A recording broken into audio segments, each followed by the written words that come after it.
আমরা অধ্যায় পড়তেছিলাম পরমাণু মডেল এবং নিউক্লিয়ার পদার্থবিজ্ঞান।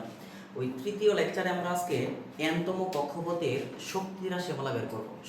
গতি শক্তি রাশিমালা বের করব, ইলেকট্রনের বিভব শক্তি রাশিমালা বের করব এবং মোট শক্তি রাশিমালা বের করব। এই তিনটি রাশিমালা থেকে আমরা তারপরে বিভিন্ন ম্যাথ করা শুরু করবো আর কি। তো চলো আমরা টপিক শুরু করি। তো প্রথম যে হেডিংটা লিখবো এটা হচ্ছে যে এনতম কক্ষপথে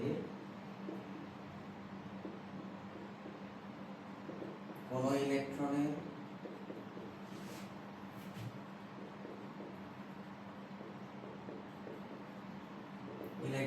গতিশক্তি রাশিমালা।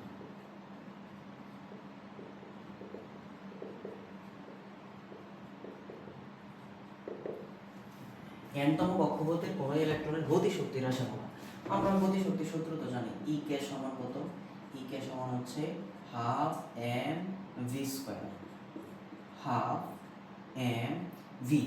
এখন ই ব্যাগের যে সূত্র, এই ব্যাগের সূত্রটা আমরা কি আগের লেকচারে আমরা পড়ছিলাম, যারা ক্লাসটা করো নাই পড়ে আসবা।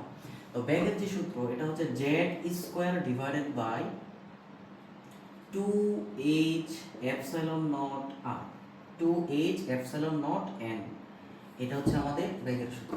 তো ক্যালকুলেশন করার পরে কি থাকে সেটা এটা লিখে দিলি, n z square e to the power 4, এরপর হচ্ছে 8 2 দুগুণে 4 4 দুগুণে 8, 8 h square epsilon not square n square. এটা হচ্ছে আমাদের গতিশক্তির সূত্র। তো গতিশক্তির রাশিমালা আমরা পেয়ে গেলাম, এখন আমরা পড়ব বিভব শক্তির রাশিমালা। তাহলে আমি যদি হেডিংটা লিখি সেটা হচ্ছে এনতম কক্ষপথের বিভব কোন ইলেকট্রনের, তোমরা সবাই খাতা কলম দিয়ে নোট করবা, হ্যাঁ, নোট না করলে এগুলো মনে থাকবে না। ইলেকট্রন এর বিভব শক্তির রাশিমালা, বিভব শক্তির রাশিমালা। এখন বিভব শক্তিটা কি আমরা ইপি দিয়ে প্রকাশ করি। ইপি সেটা হচ্ছে ভি কিউ।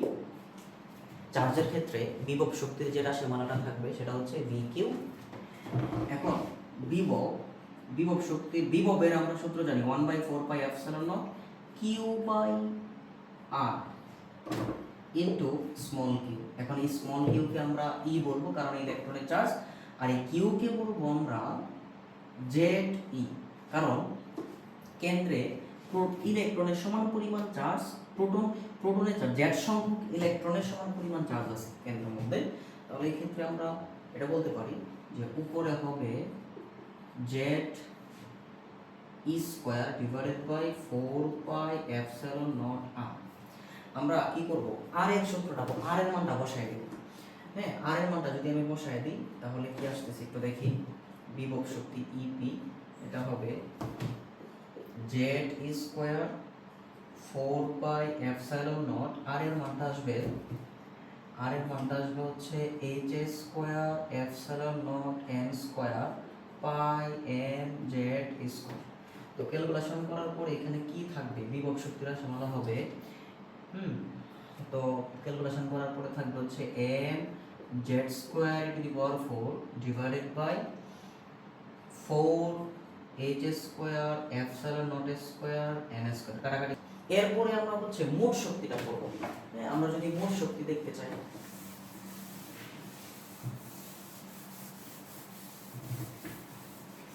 আমরা এনতম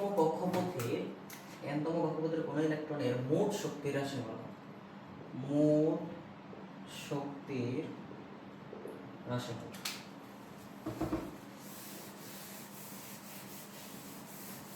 মোট শক্তির রাশিমালা। তো মোট শক্তি কিভাবে পাবা? ইটি সমান হবে ই পি প্লাস ই কে।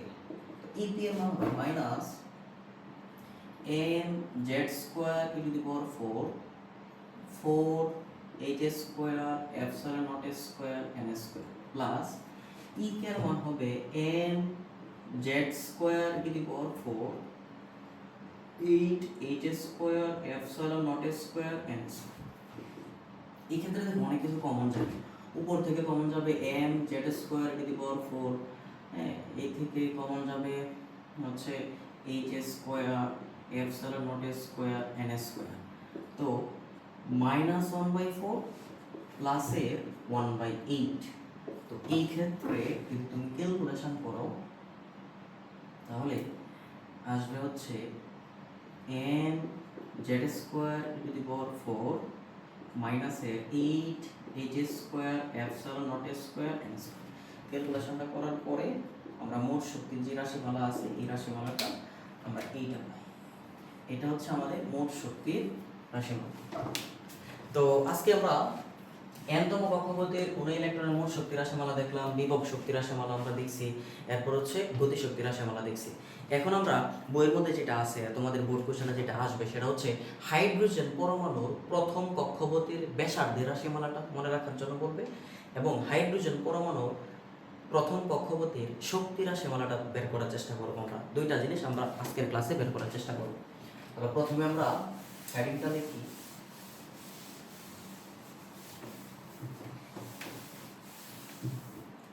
হেডিংটা হচ্ছে হাইড্রোজেন পরমাণু প্রথম কক্ষপথের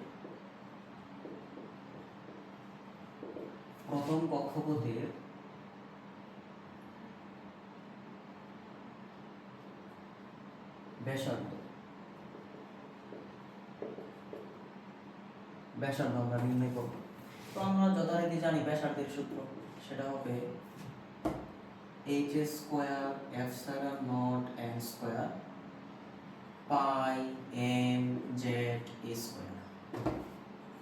এখন h এর মান 6.626 into 10 to the power minus 34 whole square into সবগুলো পরিচয় আমি লিখে দেব 8.854 into 10 to the power minus 12 into n এর মান প্রথম কক্ষপথ, n এর মান 1 উপরে বড়, যে পায়ের মান 3.1416 ইনটু m এর মান না ইলেকট্রনের ভর 9.1 into 10 to the power minus 31 KG. z এর মান হাইড্রোজেন পরমাণু পারমাণবিক সংখ্যা, z হচ্ছে পারমাণবিক সংখ্যা 1 ইনটু ইলেকট্রনের চার্জ হচ্ছে 1.6 into 10 to the power minus 19 whole square. এখন ব্যাসার্ধ আর n, এইটার মানটা তুমি ক্যালকুলেটর নিবা, ক্যালকুলেটর নেওয়ার পরে সলভ করবা। সলভ করার পরে যেটা আমরা পাবো এটা হচ্ছে 5.31 into 10 to the power minus 11, 5.31 into 10 to the power minus 11 এত মিটার। এখন যদি তুমি এটাকে একটু ক্যালকুলেশন করো 0.531 into 10 to the power minus 10 লেখা যায়, কারণ আমরা এই ছোট মানকে বড় এককে প্রকাশ করব না, অ্যাংস্ট্রমে প্রকাশ করতে চাচ্ছি।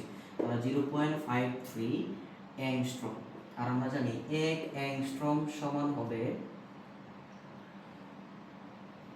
10 to the power minus 10 metre. এটা হচ্ছে আমরা বলতে পারি এই ক্ষেত্রে আমরা অ্যাংস্ট্রমে প্রকাশ করব। এটা প্রথম কক্ষপথের R1 এর মান, প্রথম কক্ষপথের ব্যাসার্ধ। এখন আমরা এখান থেকে আরেকটা শর্টকাট বের করতে পারি। আমরা সবসময় তো কোনো ক্যালকুলেশন করব না, আমরা প্রথমে যে জিনিসটা করব এটা তো আমরা সবাই জানি। তো এই ক্ষেত্রে যদি আমি বলি যে অক্সিজেনের দ্বিতীয় নাম্বার কক্ষপথের ব্যাসার্ধ কত, তাহলে অক্সিজেন z এর মান চেঞ্জ হবে আর n এর মানটা চেঞ্জ হবে, দ্বিতীয় কক্ষপথ n এর মানটা 2, বাট বাদ বাকি যেগুলো আছে এগুলো সব কিছু সেম থাকবে, সব কিছু ধ্রুবক থাকবে। এই ক্ষেত্রে m স্কয়ার এবং z এই দুইটা জিনিসটা আমরা চেঞ্জ করব, পরিবর্তন করব। তাহলে আমি যদি এখন বলি যে যে কোনো পরমাণুর জন্য, যে কোনো পরমাণুর n-তম কক্ষপথের ব্যাসার্ধ, n-তম কক্ষপথের ব্যাসার্ধ যদি বের করতে চাই তাহলে আমরা উপরে বসি।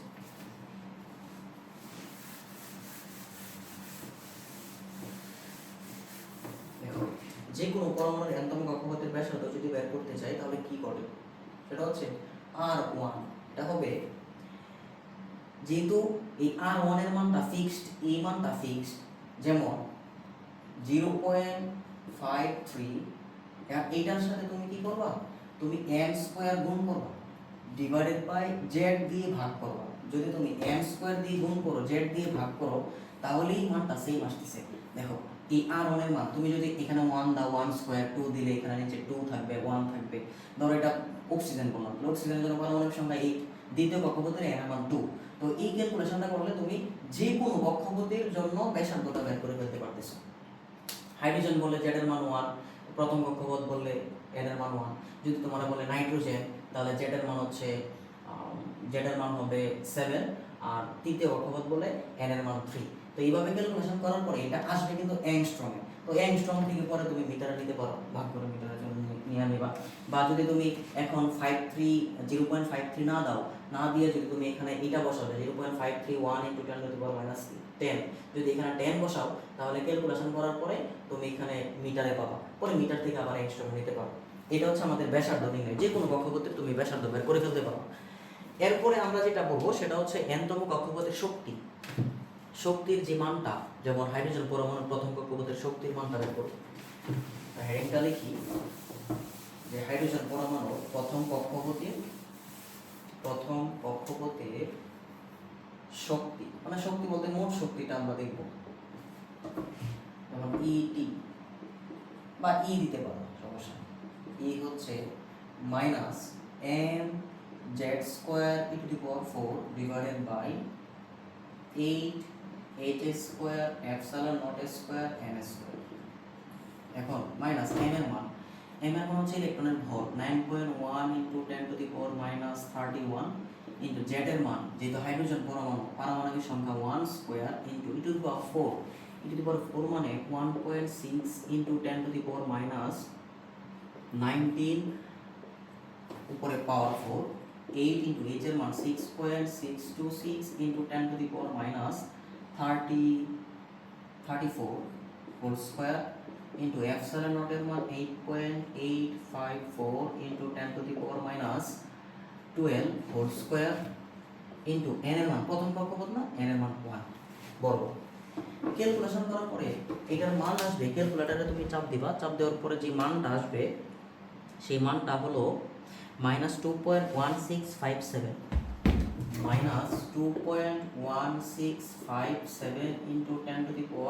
10⁻18 এত জুল। আমরা ছোট এককে প্রকাশ করব। তো তুমি যদি ইলেকট্রন ভোল্টে নিতে চাও তাহলে ইলেকট্রনের চার্জ দিয়ে ভাগ করতে হবে। 1.657 × 10⁻18 ডিভাইডেড বাই ইলেকট্রনের চার্জ হচ্ছে 1.6 × 10⁻19। তো তুমি এই ক্ষেত্রে ইলেকট্রন ভোল্টে পেয়ে যাবা। তো আমরা প্রথম কক্ষপথ হাইড্রোজেন পরমাণুর প্রথম কক্ষপথের যে শক্তির মানটা আমরা ক্যালকুলেশন করে পাবো এটা হচ্ছে -13.535 ইলেকট্রন। এটা হচ্ছে আমাদের হাইড্রোজেন পরমাণুর প্রথম কক্ষপথের শক্তি। এখন তুমি যে কোনো পরমাণুর কক্ষপথের শক্তি চাচ্ছ, যে কোনো পরমাণুর এবং যে কোনো কক্ষপথের তুমি শক্তি চাচ্ছ, তাহলে কি করবো? তাহলে আমি যদি হেডিংটা লিখি, এটা কিন্তু হাইড্রোজেন পরমাণুর প্রথম কক্ষপথের শক্তি। এখন আমি যদি এই ক্ষেত্রে যে কোনো কক্ষপথের, আমি নিচেই লিখলাম যে কোনো পরমাণুর